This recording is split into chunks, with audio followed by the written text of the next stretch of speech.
দড়ি ছাড়বেন না, যত কিছু হবে। দড়ি ছাড়বেন না, দড়ি ছাড়বেন না, দড়ি ছাড়বেন না, দড়ি ছাড়বেন না। চার বন্ধু যখন পাহাড়ি ঢলে তলিয়ে যাচ্ছে তখন তাদের সবাইকে বাঁচাতে নিজেই ঝাঁপ দেয় পানিতে। তারা তিনজন বেঁচে গেলেও আর ফেরা হলো না মেহরাবের।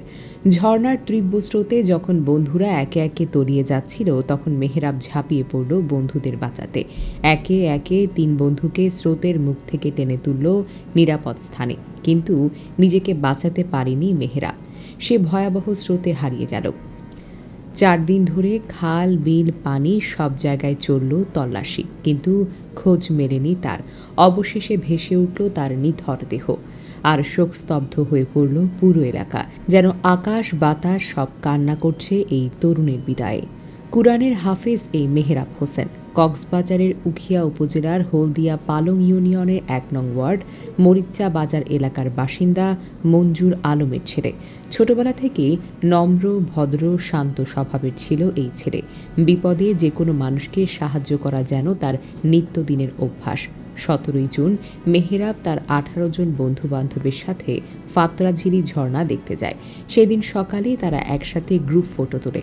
শুধু তাই নয়, মেহরাব তার নিজের ফেসবুকে এসব হাসি উজ্জ্বল ছবিও পোস্ট করেন। পরিবেশটা ছিল খুবই আনন্দ ও কোলাহলপূর্ণ, কিন্তু হঠাৎ প্রকৃতির ভয়ঙ্কর রূপ গ্রাস করে মেহরাবদের।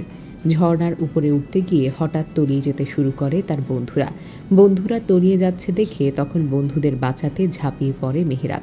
একে একে 3 বন্ধুকে ঠেলে দেয় নিরাপদ স্থানে। এক বন্ধুর হাতে মেহরাব হাত রেখে বলেন, তুই ওপরে ওঠ, আমি আছি, তোর কিছু হবে না। তখন ছোট একটি খাল পার হওয়ার সময় ভয়ঙ্কর স্রোত তাকে ভাসিয়ে নিয়ে যায়।